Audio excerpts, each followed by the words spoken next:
out of the damn car, you black trash! You think you can just drive a stolen ride in broad daylight? A highway outside Chicago, Sunday morning. A white officer screaming at a black woman over a car she owned. This SUV matches a stolen vehicle. Dark color. Illinois plates. That's you. Hands behind your back. Officer, this is my car. I can show you the registration. Shut up!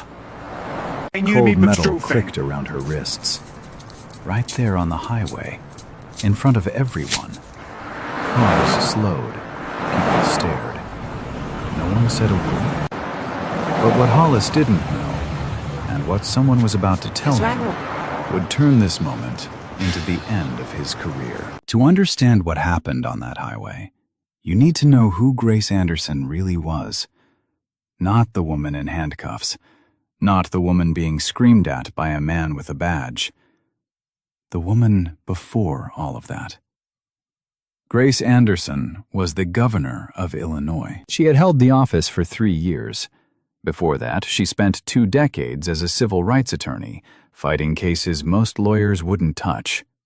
Police brutality, wrongful convictions, housing discrimination. She built her career in courtrooms where the odds were stacked against her clients and won anyway. The people of Illinois elected her because she didn't just talk about justice, she had bled for it. But on Sundays, Grace Anderson was not the governor. On Sundays, she was a daughter. Every week, without exception, she drove from the governor's residence in Springfield to her mother's house in Chicago. 200 miles. 3.5 hours. She made the drive alone. No security detail.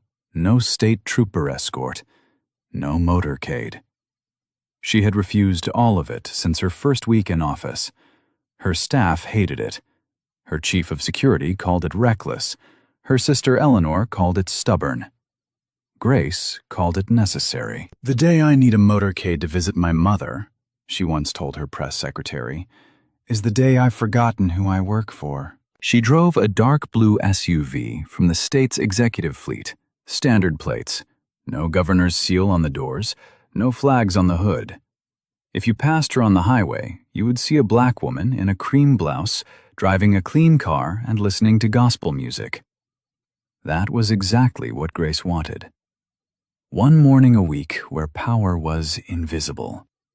One morning where she was just Dorothy Anderson's youngest daughter, bringing cornbread to Sunday dinner. That particular morning, she had woken at 5:45.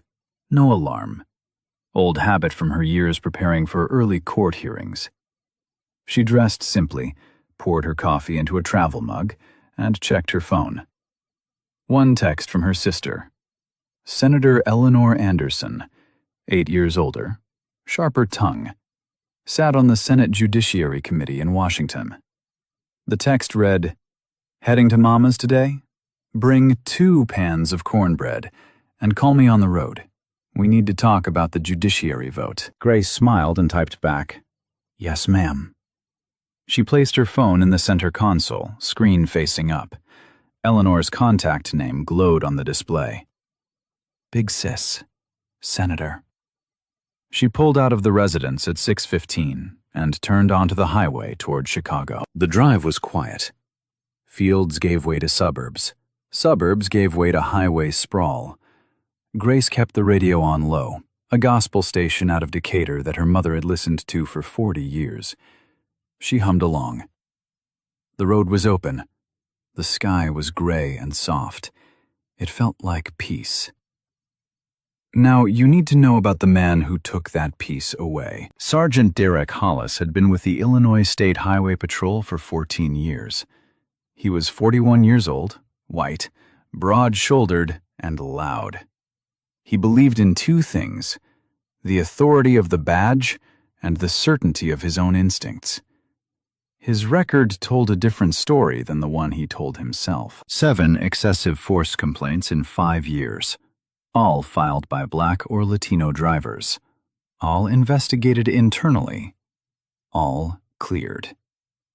His union representative described him as effective and decisive. Community activists in 3 counties described him as something else entirely. One complaint involved a 19-year-old college student pulled over for a broken taillight. Hollis had forced the young man to lie face down on hot pavement for 11 minutes while he searched the car. He found nothing. No charges were filed against either of them. That morning, Hollis was parked at a staging area off I-55 with his partner, Trooper Nathan Price. Price was 26, 3 months out of the academy, quiet, nervous, eager to learn, but terrified of learning the wrong lessons. Hollis leaned against the cruiser, sipping gas station coffee and scrolling through his phone. He showed Price a news article about a new state policy requiring body cameras on all traffic stops. Real-time activation. No officer override. "You see this?" Hollis said, shaking his head. "Another politician sitting in an office telling us how to do our jobs. They've never spent 1 minute on a highway. Not one." Price said nothing. He just nodded and looked at his boots. The radio crackled. Dispatch reported a vehicle matching the description of one involved in a carjacking 2 counties south. Dark-colored SUV, Illinois plates. That was it. No make, no model, no year, no partial plate number. Just a dark SUV somewhere on a highway in Illinois. On any given day, that description matched thousands of vehicles. But Hollis sat up straight. His eyes narrowed. He tossed his coffee cup into the trash and climbed into the cruiser. "Let's go fishing," he said. Price hesitated. "Sarge, that description is pretty broad. Shouldn't we wait for more details from dispatch?" Hollis turned the key. "I've been doing this for 14 years, kid. You learn to trust your gut." They pulled onto I-55, heading north toward Chicago. Meanwhile, Grace was 20 miles ahead. She had just passed a small church where a Sunday service was letting out. Cars lined the gravel lot. Children in pressed shirts chased each other between the vehicles. She slowed and smiled. On the shoulder just beyond the church, a gray minivan sat with its hazard lights blinking. A flat tire. An older black man in a dark suit, Pastor Raymond Cole, 63, beloved in 3 counties, was kneeling beside the wheel while 2 members of his congregation helped with the jack. Grace slowed as she passed. She gave a small wave through the window. One of the churchgoers, a younger man who served on the governor's community advisory board, squinted at the SUV. "Was that?" he murmured to Cole. Cole glanced up, shook his head. "Couldn't tell. Come on, hand me the lug wrench." Grace picked up speed. A mile later, her phone rang. Eleanor. She tapped the speaker button. "Morning, big sis." "Morning. You on 55? Just past Wilmington." "Good. Listen, the judiciary vote is Thursday, and I need to talk strategy. But first, did you actually make cornbread, or did you buy it from that bakery again? Because Mama will know. She always knows." Grace laughed. "I made it. 2 pans. From scratch." "That's my girl." The sisters talked. About politics. About cornbread. About whether their mother's roses had survived the late frost. For 12 minutes, Grace Anderson was not the governor of anything. She was just a little sister, being bossed around by her big sister on a Sunday morning. Then she glanced in the rearview mirror. Red and blue lights, flashing hard. A highway patrol cruiser accelerating fast, swerving into the lane directly behind her. Grace checked her speedometer. 63 miles per hour. The limit was 65. She signaled, pulled to the right shoulder, stopped, put the car in park, placed both hands on the wheel. "Eleanor, hold on." I'm being pulled over. Pulled over? For what? I don't know yet. Behind her, the cruiser parked aggressively close. The door swung open hard enough to bounce on its hinges. Sergeant Derek Hollis stepped out. He didn't walk toward the SUV. He strode, one hand on his belt, the other already pointing. Hollis reached the driver's window in 4 steps. He did not greet her. He did not introduce himself. He did not ask for license or registration. Every protocol drilled into officers at the academy. Identify yourself, state the reason for the stop, request documentation. He skipped all of it. He went straight to the command. Step out of the vehicle. Grace kept her hands on the wheel. She had spent 20 years training clients for exactly this moment. Stay calm. Speak clearly. Narrate your movements. Do not give them a reason. Officer, I'm happy to cooperate, she said. May I ask why I've been pulled over? Hollis leaned closer. His shadow filled the window. I'm not going to ask you twice. Step out. I understand, officer. I'm going to reach for my license now. It's in the sun visor above me. I'm going to move slowly. She raised her right hand toward the visor. Slowly. Deliberately. The way she had told hundreds of clients to do in her old practice. Announce every movement. Move like the whole world is watching. Because sometimes it is. Her fingers had barely touched the visor when Hollis slapped her hand away. Not pushed, slapped. Open palm against the back of her hand, hard enough to sting. Hard enough that the sound carried through the open phone line. Did I say reach for anything? His voice cracked with fury. Hands on the wheel. Both of them. Now! Grace placed her hands back, 10 and 2. Her jaw tightened. Her breathing changed, shorter, controlled. Not fear. Something older than fear. Something every black person in America learns to carry before they learn to drive. On the phone, Eleanor had gone silent, listening. In the passenger seat of the cruiser, Trooper Nathan Price stood at the opposite window. He could see Grace's face. He could see her hands, perfectly still on the steering wheel. He could see that she was not resisting, not reaching, not threatening. He opened his mouth, almost said something, almost said, Sarge.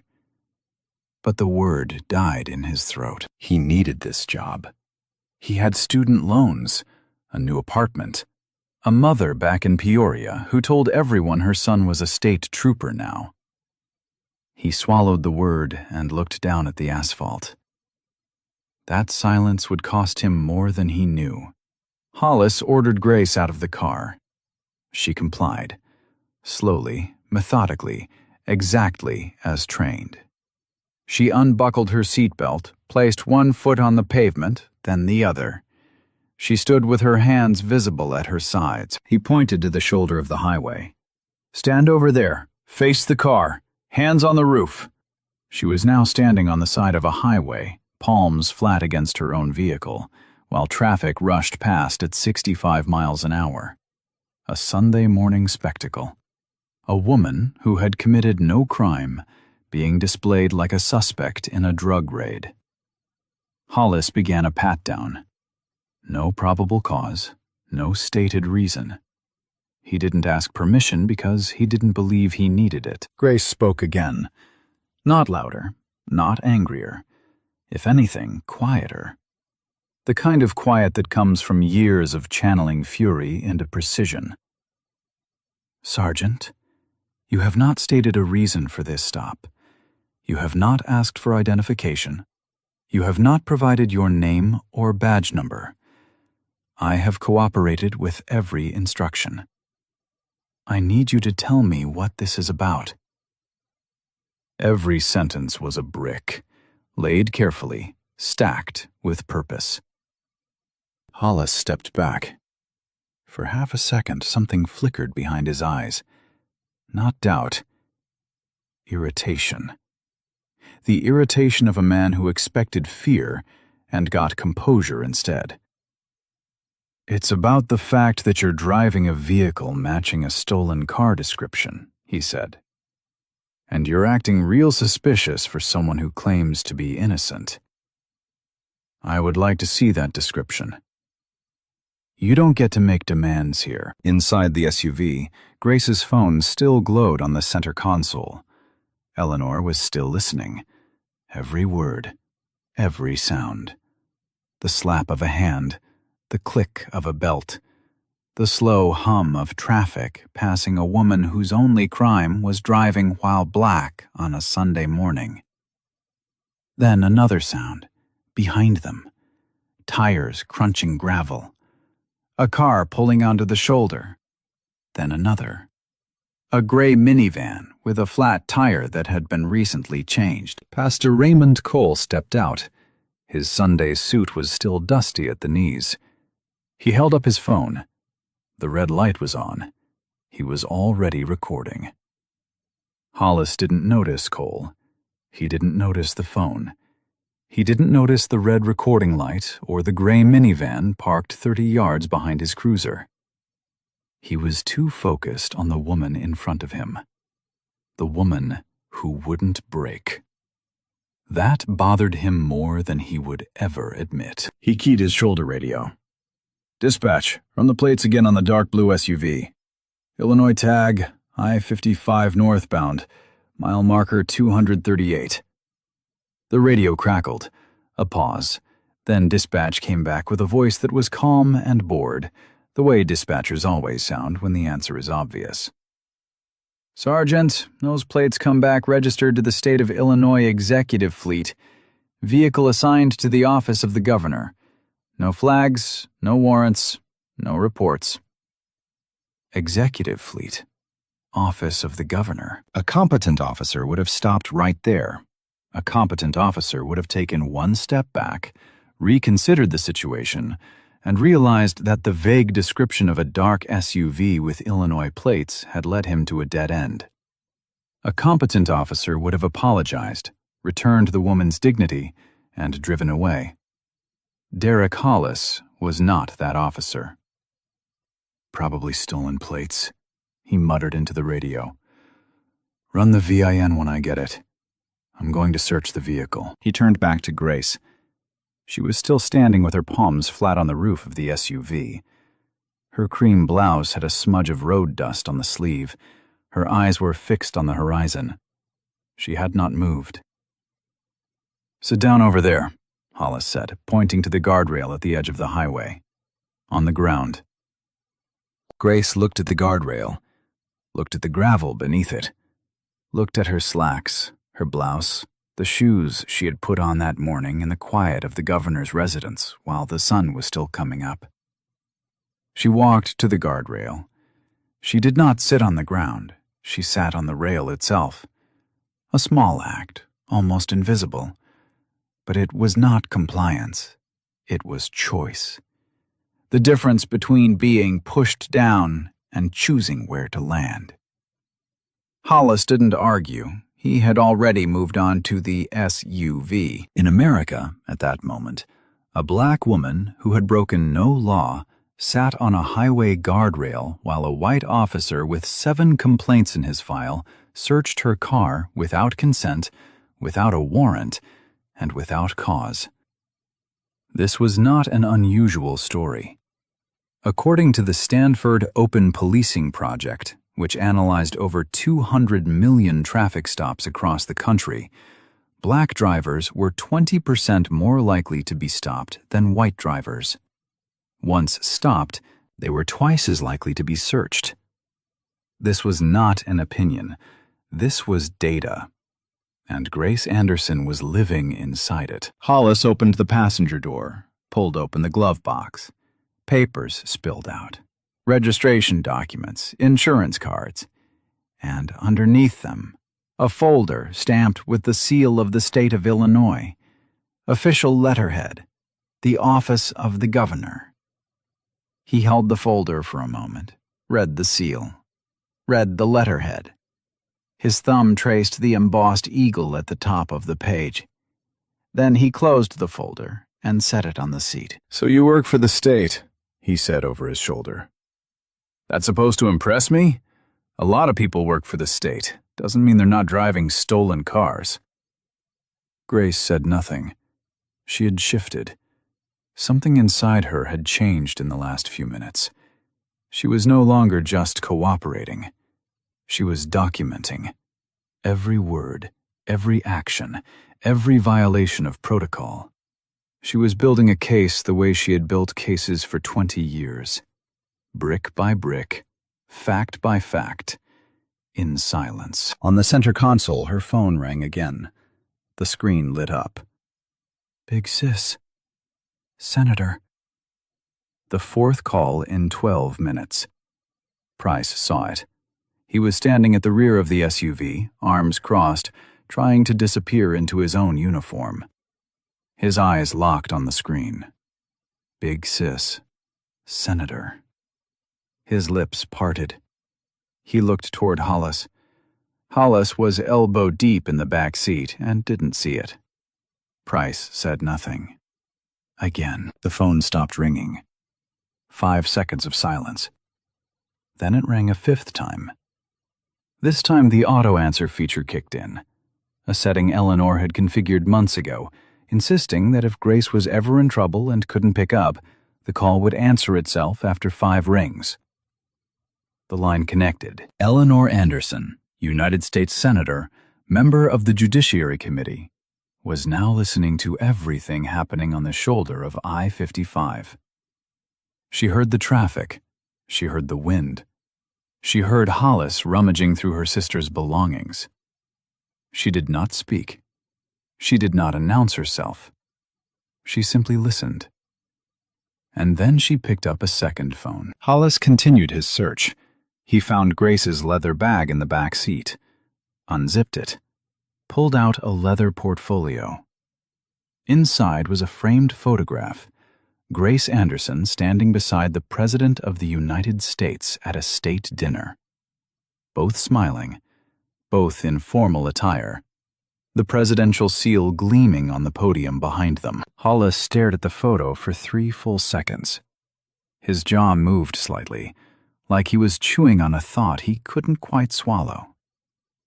Then his expression hardened. He tossed the portfolio back into the car. The frame hit the center console and cracked down the middle. Grace heard the crack. She closed her eyes.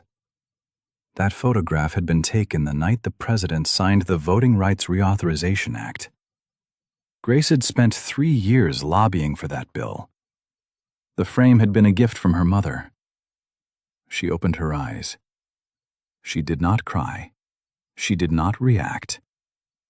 She filed it away. Another brick. On the shoulder behind them, Cole's live stream was growing. What had started with a handful of curious church members was now 1,200 viewers. Then 2,000. Then 5,000. The comments poured in faster than anyone could read. Who is that woman? Why is she in cuffs? Someone call a lawyer. This is America. Hollis walked back to Grace. He stood over her, hands on his hips. He had found nothing. No drugs, no weapons, no stolen property, no warrants, no traffic violation. Nothing. But he had gone too far to back down now. Admitting he was wrong would mean admitting what the stop was really about. And men like Derek Hollis do not admit that. Ever. So he escalated. "I'm calling a canine unit," he said. "We're going to let the dogs have a look at your vehicle." Grace looked up at him. "Sergeant, under Rodriguez versus United States, you cannot extend a traffic stop beyond its original purpose to conduct a canine search without reasonable suspicion. You have none. You've found nothing. This stop has lasted 22 minutes. She paused, let every word settle. I have cooperated with every instruction. I have not raised my voice. I have done everything right. And we both know that is not going to matter. For the first time, her voice carried something other than composure. Not anger, not fear. Weariness. The bone-deep exhaustion of a woman who had fought this fight 1,000 times. In courtrooms, in boardrooms, in parking lots, on highways. And knew that being right had never been enough to keep her safe. So do what you're going to do, Sergeant. Hollis did. He grabbed her wrist, pulled her to her feet, spun her around. The handcuffs went on right there, on the shoulder of a highway, in full view of passing traffic and a live stream that had just crossed 14,000 viewers. Cole's hands were shaking, but he held the phone steady. "Lord have mercy," he whispered. "Lord have mercy." Price turned away. He couldn't watch. His hand went to his face. His shoulders dropped. He stood there, back to the scene, staring at the cruiser's tire like it held some kind of answer. It didn't. Grace stood perfectly still, cuffed, straight-backed, eyes forward. She did not struggle. She did not plead. She looked like exactly what she was. A woman of immense power being stripped of every visible trace of it by a man who had none of his own.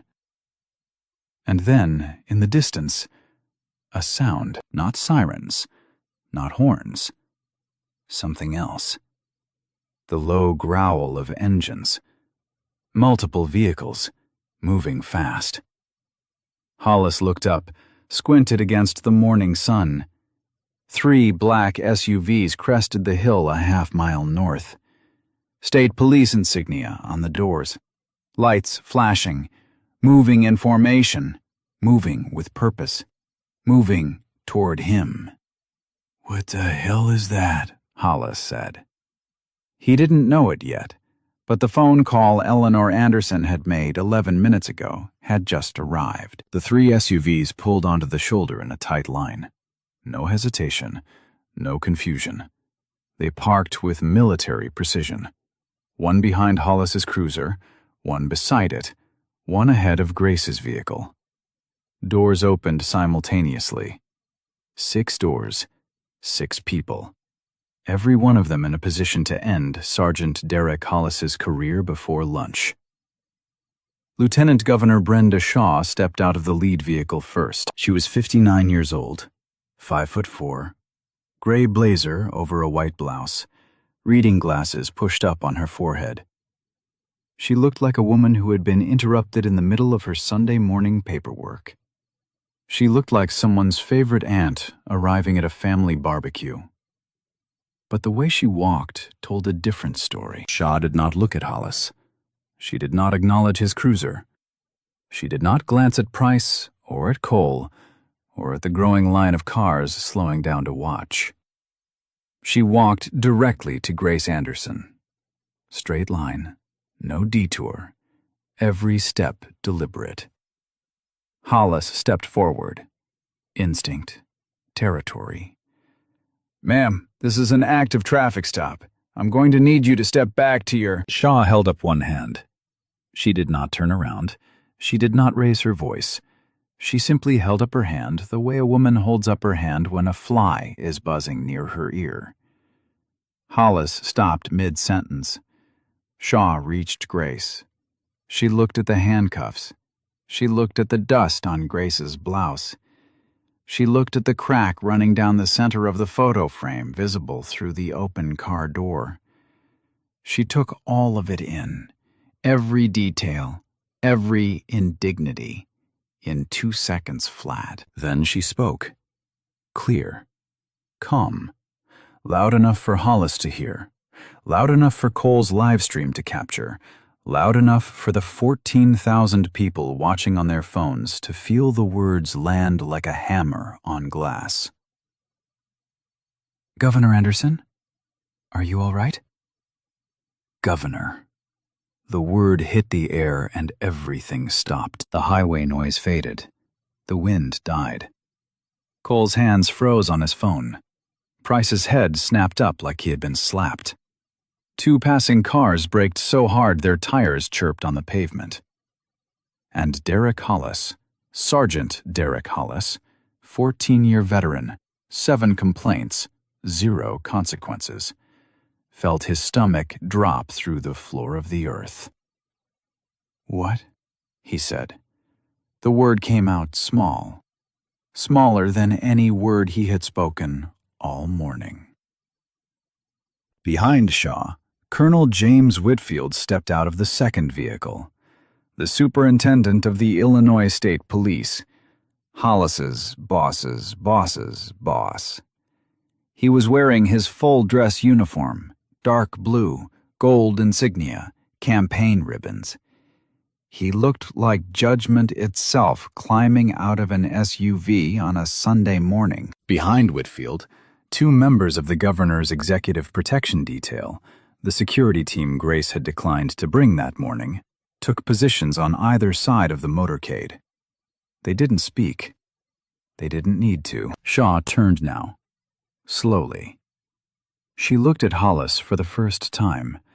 Her eyes moved from his face to his badge, to his nameplate, to his hands, which were trembling at his sides. She studied him the way a surgeon studies an X-ray, clinical, thorough, without a trace of sympathy. "Sergeant," she said, "the woman you have in handcuffs is Grace Anderson, governor of the state of Illinois, your commander-in-chief, the person who signs the budget that pays your salary, funds your precinct, and keeps the lights on in your station house." She paused, let the silence do its work. "Would you like to explain to me why she is standing on the side of a highway in handcuffs?" Hollis opened his mouth. Nothing came out. He looked at Grace, then at Whitfield, then back at Shaw. His eyes darted like a man looking for an exit in a room with no doors. He reached for the handcuffs. His hands were shaking so badly that the key scraped against the metal twice before finding the hole. "Don't." Grace's voice. One word. Quiet. Final. "Don't touch me again." Hollis froze. His hand hung in the air. The key dangled between his fingers. He stood there, a man who had spent the last 30 minutes exercising absolute power over another human being, now unable to complete the simplest mechanical task because the ground beneath his authority had vanished. Colonel Whitfield stepped forward. He moved past Hollis without looking at him. He approached Grace and produced a handcuff key from his pocket. His movements were gentle, careful. He unlocked the left cuff first, then the right. He placed the handcuffs in his own pocket. Not in Hollis's hand, not on Hollis's belt, in his own pocket. Then he stepped back and spoke to Hollis in a voice that was barely above a whisper. But whispers carry on a quiet highway, and Cole's microphone caught every syllable. "Sergeant Hollis, step away from the governor. Do not speak. Do not move. Do not reach for your radio. You are relieved of duty, effective immediately." Hollis took one step back, then another. His boots scraped the gravel. He looked like a man sleepwalking through the worst dream of his life. And then, from behind them, movement. Trooper Nathan Price stepped forward. He didn't wait for permission. He didn't ask to be recognized. He removed his hat. He held it against his chest. His eyes were red. His chin was trembling. 26 years old and already carrying a weight that would follow him for the rest of his career. "Governor Anderson," he said, "I'm sorry. I should have stopped this. I watched it happen, and I knew it was wrong from the first second, and I didn't say a word. I didn't do my job.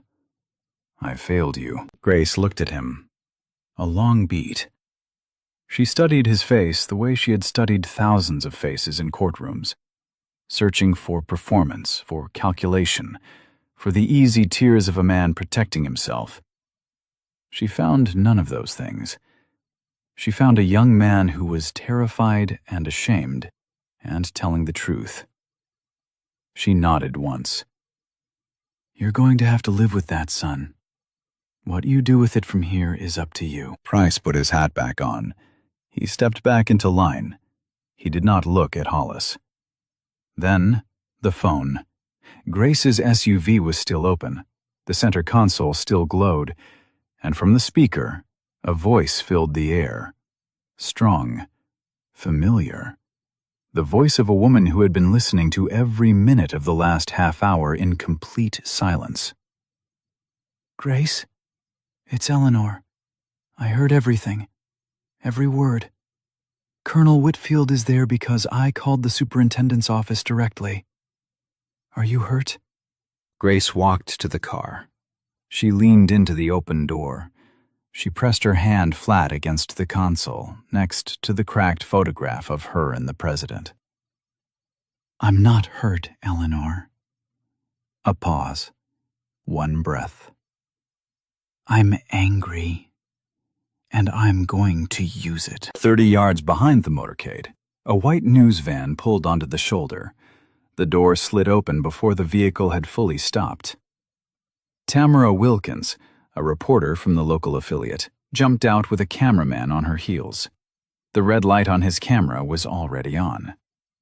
But she wasn't the only one broadcasting. Cole's livestream had exploded. 14,000 viewers had become 40,000. 40 became 60.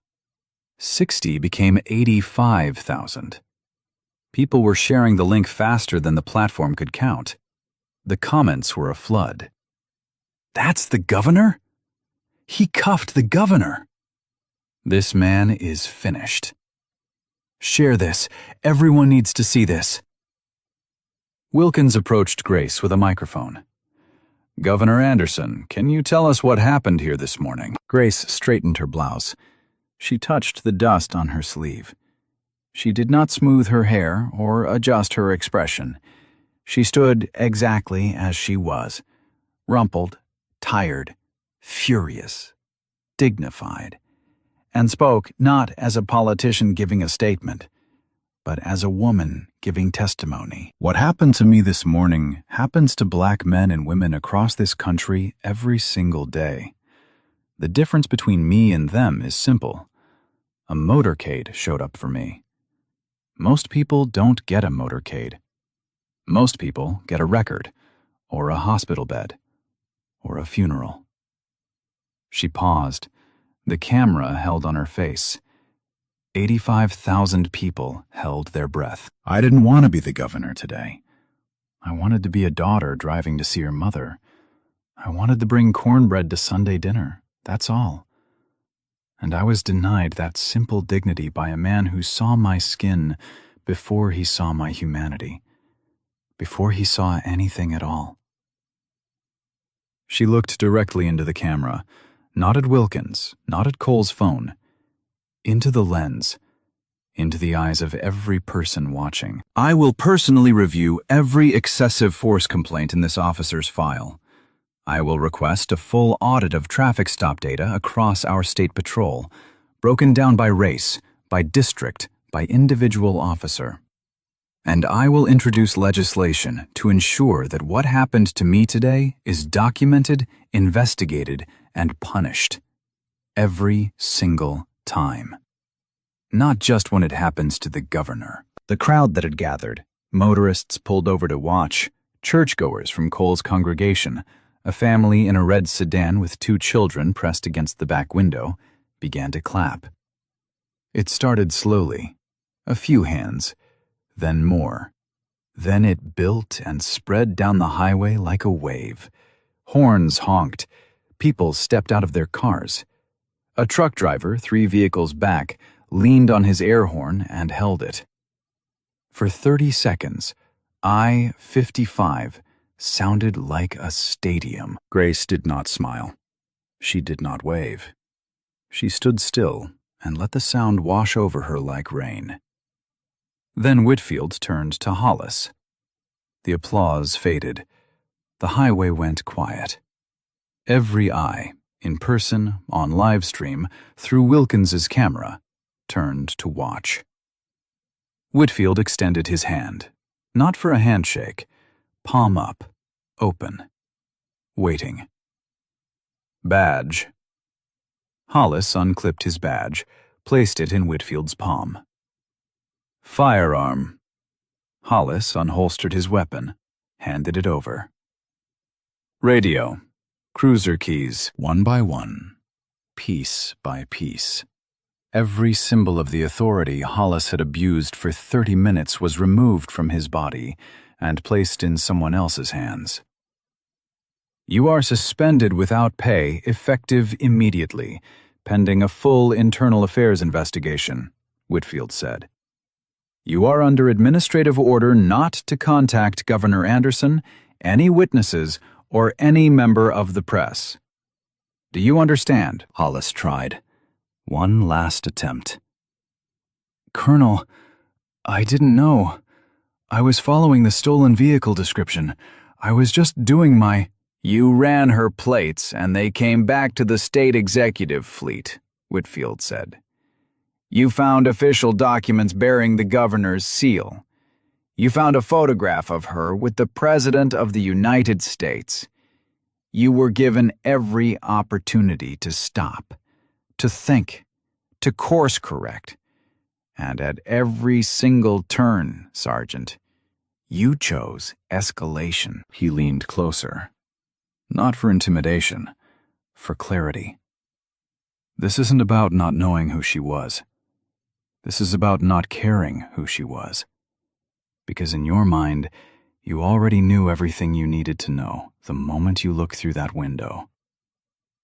Hollis had no answer. There was no answer. He was escorted to the back seat of a patrol vehicle. The door closed. The window was tinted. Nobody could see his face. Nobody needed to. Price watched the car pull away. Then he turned to Whitfield, removed his hat again. Sir, I want to make a full statement. Everything that happened from the beginning. I should have intervened, and I want it on record that I failed to do so. Whitfield studied him. That statement might save your career, Trooper. Or it might end it. Are you sure? I'm sure, sir. It's the least I can do. Whitfield nodded once. Then report to Internal Affairs at 0800 tomorrow. Bring nothing but the truth. And then one final detail. The detail that would play on every news broadcast for the next 72 hours. The detail that audiences would rewind and replay until it burned into the national consciousness. Hollis's body camera, the one he had forgotten to activate that morning, had been recording the entire time. Every word, every slap, every command, every second of those 30 minutes on the highway. It had been triggered remotely by dispatch at the start of the stop, an automatic activation feature, part of a new state policy requiring real-time body camera footage on all traffic stops with no officer override. The policy had been signed into law 18 months earlier by Governor Grace Anderson. 72 hours later, the world had seen everything. Cole's live stream had been viewed 28 million times. Hollis's body camera footage, every frame of those 30 minutes, had been released by the governor's office and picked up by every major network in the country. Cable news ran it on a loop. Morning shows dissected it frame by frame. Late-night hosts opened their monologues with it.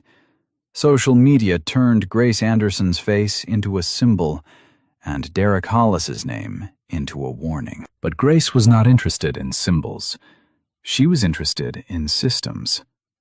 3 days after the stop, she stood behind a podium at the Illinois State Capitol.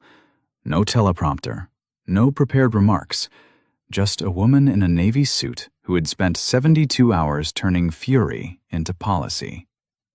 She announced 4 things. First, Sergeant Derek Hollis had been terminated from the Illinois State Police, effective immediately.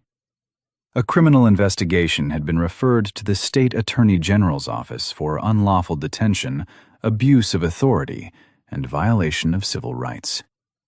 His 14-year career was over. His pension was under review. Second, she was ordering a statewide audit of all traffic stop data from the past 5 years. Every stop, every search, every use of force, broken down by race, by district, by individual officer. The data would be made public, not summarized, not filtered, not buried in a report that no one would read. Public, searchable, permanent. Third, mandatory de-escalation training for every officer in the State Patrol, co-developed with community leaders, civil rights organizations, and law enforcement professionals who understood that a badge was a responsibility, not a weapon.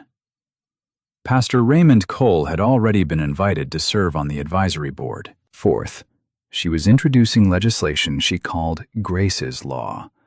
The bill would require real-time body camera activation on all traffic stops across the state. No officer override. No, I forgot to turn it on. No convenient malfunctions. The technology already existed. The political will had arrived. On a highway outside Chicago on a Sunday morning. Senator Eleanor Anderson issued a statement from Washington the same afternoon, announcing her intention to introduce federal legislation mirroring the state proposal. "What happened to my sister," she wrote, "happens to someone's sister in every state, every city, every day. Illinois will lead. The nation will follow." The Fraternal Order of Police released a carefully worded statement distancing themselves from Hollis. They called his actions inconsistent with the standards of professional law enforcement. They did not apologize. They did not mention race. But they knew which way the wind was blowing, and they adjusted their sails accordingly. The press conference lasted 18 minutes.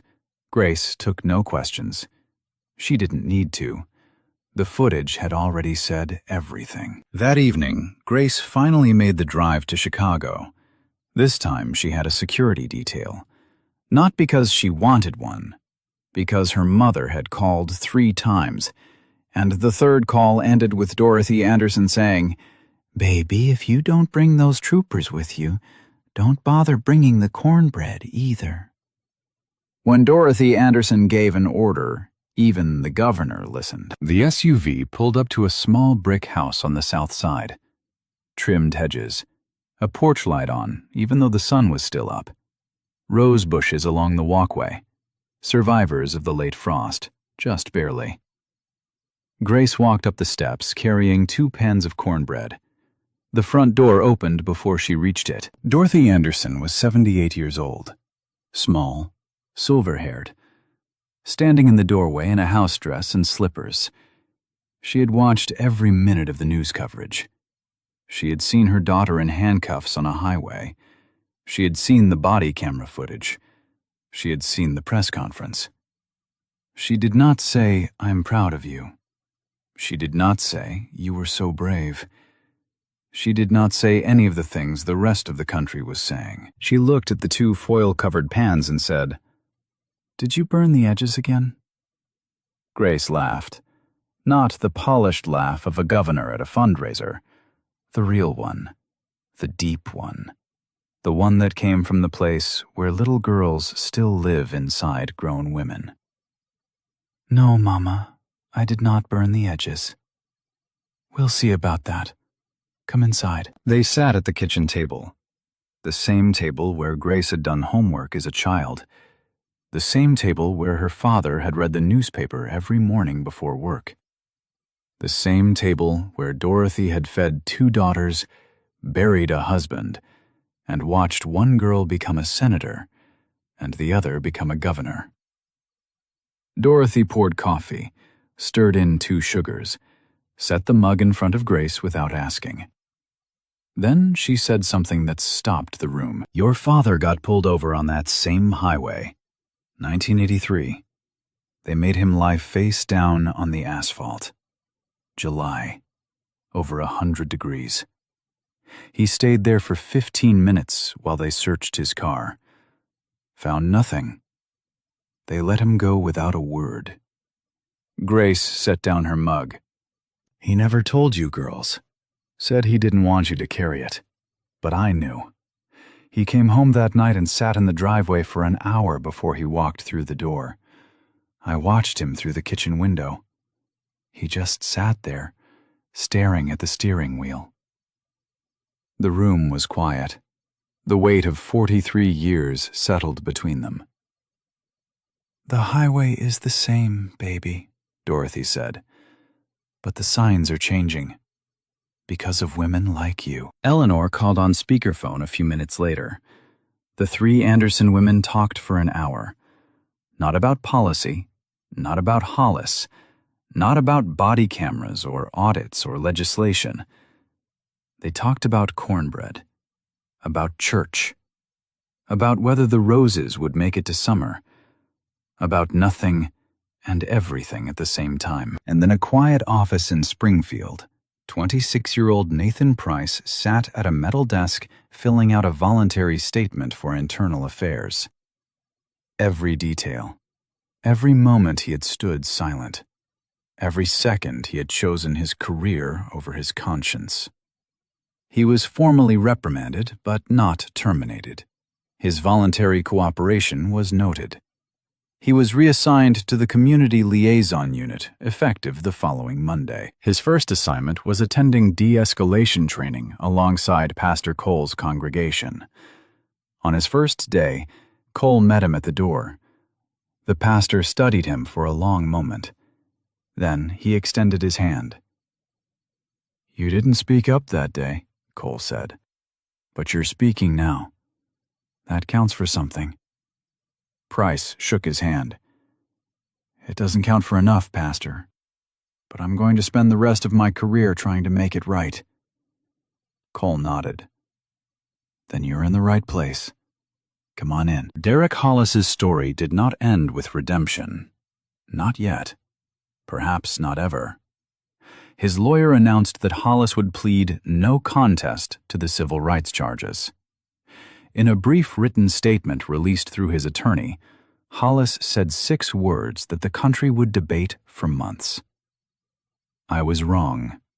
Not because she was the governor, because she was a person, and I forgot that." Whether he meant those words, whether redemption is something earned in a courtroom or only in the decades that follow, was not for the public to decide. It was for Derek Hollis to prove. Alone.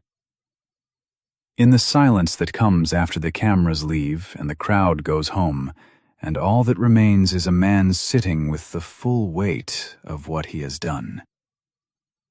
6 months later, a small crowd gathered on the shoulder of I-55 just south of mile marker 238, the same stretch of highway, the same patch of gravel where Grace Anderson had been ordered out of her car, the same guardrail where she had sat in handcuffs while the world watched through a phone screen. But today the highway looked different. A temporary stage had been built on the shoulder. Folding chairs lined the grass. State troopers directed traffic into a single lane. News vans from 4 networks were parked along the median. Cole stood in the front row in his Sunday suit, phone in his pocket for once. Price stood in the back, in civilian clothes, hands folded. He had not been invited. He came anyway. Grace stepped to the podium. She did not speak about policy. She did not mention Hollis. She did not reference the legislation, or the audit, or the 28 million views. She spoke about her mother. Dorothy Anderson had passed away 3 months after the incident. Quietly, in her sleep. In the brick house on the south side with the rose bushes and the porch light that was always on. She was 78 years old. She had lived long enough to see 1 daughter in the Senate and another in the governor's mansion. She had lived long enough to see the highway that had humiliated her husband turned into something else entirely. She had not lived long enough to see the sign. Grace pulled a cord. A dark cloth fell from a green highway sign mounted on a steel post beside the road. Dorothy Anderson Memorial Highway. White letters on green metal. Simple. Permanent. Visible to every driver heading north toward Chicago at 65 miles per hour. Grace stood at the podium and looked at the sign for a long time. Then she spoke. My mother never held public office. She never argued a case in court. She never signed a bill or gave a press conference or stood behind a podium like this one. She was a teacher's aide for 31 years. She raised 2 daughters on a single income after my father died. She made cornbread from scratch every Sunday and never once burned the edges, no matter what she accused me of. A quiet laugh moved through the crowd, but she taught me something that no law school, no campaign, no office could ever teach. She taught me what to do when the world tells you that you are less, not with speeches, not with protests, with 5 words. Grace paused. Her hand rested on the podium. Her eyes were steady. I was 9 years old, standing at a bus stop in Montgomery, Alabama, visiting my grandmother. There was a faded sign on the bench, old paint peeling at the edges. It said, "Whites Only." I asked my mother what it meant. She knelt down, looked me in the eye, and said, Grace's voice cracked. For the first time in 6 months, for the first time since the handcuffs, for the first time since any of it. She said, "Baby, the sign is wrong. You are not." Silence on the highway. I believed her. I believed her when they told me I couldn't be a lawyer. I believed her when they told me I couldn't win the election. I believed her when a man with a badge told me to get out of my own car on this exact highway. She looked at the sign again, her mother's name in white letters against the sky. "Mama, the signs are changing. I wish you were here to see it." She stepped back from the podium. She did not wave. She did not take questions. She walked to the front row, sat down next to Eleanor, and held her sister's hand. The crowd applauded, not the roaring, honking applause of that Sunday morning 6 months ago, something quieter, something that sounded like respect. Grace Anderson did not need a motorcade to prove her worth. She never had. But on that Sunday morning, her worth was not what was being tested. Her humanity was. And she passed a test that she should never have been given. The body camera footage from that day has now been viewed over 100 million times. Grace's law passed the Illinois legislature unanimously. 3 other states have introduced identical bills. The statewide traffic stop audit revealed that black drivers in Illinois were stopped at 2.4 times the rate of white drivers. That number is now published monthly on a public dashboard that anyone can access. The highway is the same. The laws are changing. The signs are changing. But the question this story leaves behind is not about Grace Anderson. She had power. She had a title. She had a sister in the Senate and a motorcade 15 minutes away. The question is about the woman who doesn't. The woman sitting on a guardrail right now, somewhere in this country, on a highway you might drive tomorrow. No title, no motorcade, no cameras. Just a woman and a badge, and the silence of everyone who drives past without stopping. What happens to her? And if you were in one of those passing cars, would you stop? That is the question worth sitting with. That is the question worth sharing. Not because this story needs more views, because that woman needs more witnesses. If this story made you feel something, share it. Not for the algorithm, for the woman on the guardrail who nobody sees. Leave a comment. Tell us, have you ever been judged before you opened your mouth? Have you ever stayed silent when you should have spoken? Subscribe, because stories like this need to be told until the day they no longer need to be. The signs are changing, but only if we keep changing them. 30 minutes on a highway, 100 million views, and the Lord Shisha herself recorded every second of it. But you know what hit me hardest? It's not the badge, it's not the handcuff, it's Dorothy, Ray's mother, a teacher at 31 years, single income, 2 daughters, never held office, never gave a speech. But when her 9-year-old stood at the bus stop in Alabama, staring at the sign that said, "Whites only," Dorothy knelt down and said 5 words. "Baby, the sign is wrong. You are not." 5 words. That's all it took to build a governor. Because your worth was never something someone with a badge could take from you. It was never sitting in a title or a motorcade. It was placed inside you by the people who loved you first, long before the world tried to tell you otherwise. Ray had a senator on speed dial and a motorcade 15 minutes away. But what about the woman who had neither? If dignity only shows up when power does, was it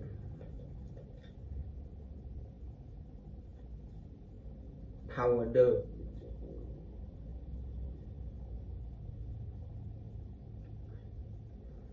Was it ever there?